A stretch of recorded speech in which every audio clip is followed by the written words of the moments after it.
It's such a pleasure to introduce this gentleman. There are few actors around who can claim the longevity that Henry Fonda has. You know, a lot of actors go out and make a picture, they appear in a play, and everybody says they're a star. But I think the way to measure true value of any star is their durability. And he has had that for almost half a century. He has made so many remarkable motion pictures that you could not list them all. Grapes of Wrath, The Young Mr. Lincoln, 12 Angry Men, Mr. Roberts. The list goes on and on and on. And what else I can say? Would you welcome Mr. Henry Fonda?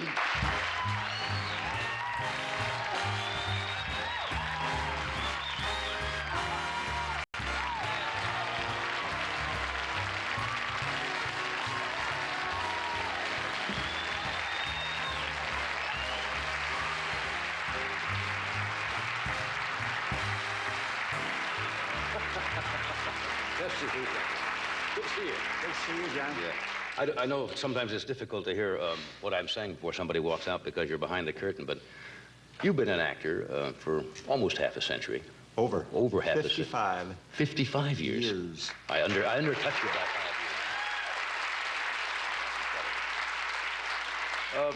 Do you still have, obviously you do, because you're a true professional in every sense, and all of your fellow actors. I thought the thing that Jack Lemmon said during the American Film Institute thing was was wonderful, because I know he feels that way about acting, and I think he was on 2020 last week.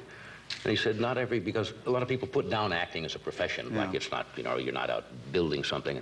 Jack said something to the effect, I may be quoting it out of context, about not many people have the chance to move people or touch them or to make them think differently about things or in another direction about the world than actors do. Yeah. And that's why he liked to be an actor, because he had that opportunity. Do you still feel that way? Do you still have the feeling for acting?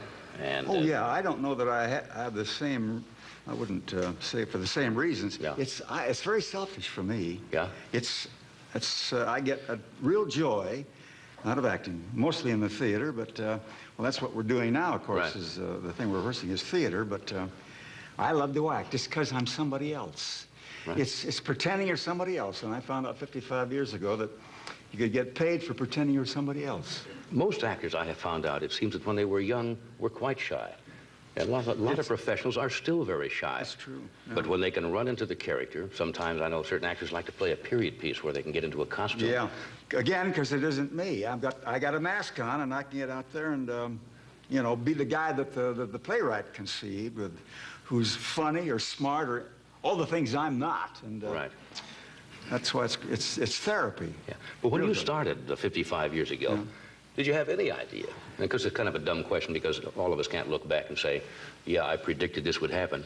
Did you have any idea your career would span the length of time? Not a clue. I didn't even think, I didn't even dream or have any ambition that to be a star or be in the movies. After 3 years at the Little Theater in Omaha, and I heard that, again, you get paid for it in New York, I went to New York. Right. And it was a long time before I got paid pretty good, but I just kept hoping I'd be given enough jobs to keep working. That's all I dreamed about. I didn't think about films at all. Right. What kind of plays? Do you remember back? Can you remember the first play you did, say, in Omaha at the Playhouse? Well, the first play was the Philip Berry play You and I. I played the son, this juvenile part, not a big part, but... what was your salary in those days? Salary? No, that's no salary. No salary. That was experience. That's an amateur. That's, there was only one salaried person in the Playhouse, and that's the director. Right. I didn't make any real money for years and years. When I did go to New York, the first salaries were $25, $30 a week. A week? Yeah. I remember one job I had in East Orange, New Jersey. I was playing all the leads in this winter stock company in East Orange. Right. And Josh Logan likes to remind me of this, because we were, Stewart and Logan and McCormick were all living together. And I was playing the leads and getting 10% of the gross. And now that sounds really impressive. Which was very often as much as $7 or $8 a week. It's absolutely true. 10% of the gross. Wow. The manager of the theater was very self-conscious about it, because he'd very often give us a jug of Applejack as a bonus at the end of the week. I'd come back to the apartment with Josh and Jim with a jug of Applejack and $7. I suppose the test of an actor is to make it look like you're not acting. And That you do, well, whatever you play. You're not conscious of the technique. You're not conscious of, you just seem to be right and comfortable, and that's the greatest gift of all, I guess, for an actor, to have that ability. I remember as an audience in theater years and years ago, 50 years ago, that sitting in an audience watching a play, if I was conscious that they were acting, it wasn't total for me, and I kept thinking, if you can make the audience forget they're watching a performance. Right. And just witnessing or observing. So, you know, for somebody to say he wasn't acting at all, that's the best compliment I could get, you know. Absolutely. Big deal, he wasn't acting. Shouldn't be paid for that. No. Too easy. No.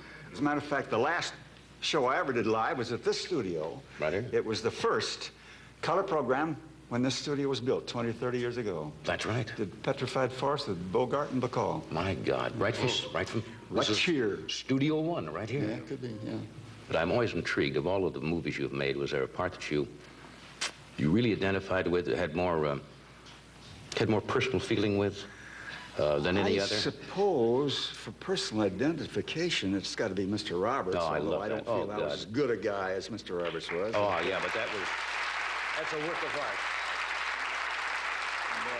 That was a lovely blend of comedy and pathos, and had all great elements. And Lemon was wonderful, and you were wonderful, and William Powell was sensational. I saw it. They played it one night, and it was like watching something. It was so fresh. Yeah. It sustained, and it was hysterically funny and wonderful performances.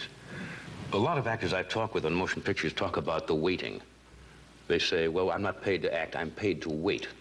Because you sit around a lot of times on motion pictures that's waiting for them to set up and get the lighting and et cetera and so forth and all the angles. What's the greatest number of times that you've had to repeat, or what they say, the number of takes for a particular scene? Now, I've always been amazed at how actors can carry that off and keep it fresh. I'll tell you how many it was, but it was, I remember the director, John Stahl, right, who's not with us anymore, not because he was slow, but he was the kind of director that he just do it again, you know, without giving you a reason. Like, well, if that's the kind of actor, you know, do it again, you know. You're doing 30, 40, 50 times. Without telling you, then it... Just don't do it again. Don't you wonder sometimes... Wyler, on the other hand, had the reputation of doing it 30 or 40 times, but you never minded. I didn't, because he always had a reason. It was rehearsing with film, really, with Wyler. Try it this, and you do this or that. Right. Something that would make you, yeah, I see what you mean. So he always wanted to do it again. But the director who gives you no reason, you don't know exactly what he wants. You know, you finally get pretty frustrated. Yeah. Understand, is it true you're going to write your autobiography? I tried it, and then I realized that for a lot of reasons, I'd have to give up everything else for one thing, just take a year or more out of my life and not do Gideon Strumpet and Oldest Living Graduate and so on, just to write. It's a real discipline, isn't it? So, writing. Of course it is. And also, it would have to be self-serving if it's your own, if you're writing it. Right. And if it's going to be, I said, it's going to be warts and all. It's got to be, or it isn't any good. Right. So I finally, I've got a guy, Howard Teichman. He came to me, and I finally said, fine. So it's an authorized biography. He's writing. Yeah. And we've been together now for a week. He's got about 38 two-sided cassettes. That's 45 minutes to each side. Do your arithmetic. That's a good way to do it. There's a lot, and we're only halfway through. Just sit and reminisce. I suppose he asked you this question, but looking back over your life, would you do a lot different? Anything different? I can't think I would. I just feel so lucky that it happened to me, because again, I got pushed. I didn't know this. I didn't have the ambition. Yeah. You know, Peter knew when he was 12 years old, my son, that that's what he wanted to do. But I didn't know. Absolutely. You fight the producer, the head of the studio, the mogul, but sometimes you win, sometimes you lose. Generally, I can't say I'd try to do it a different way, no. I'm glad they push you out on that stage in the little theater in Omaha, though. It's been good for all of us. You've done some remarkable things.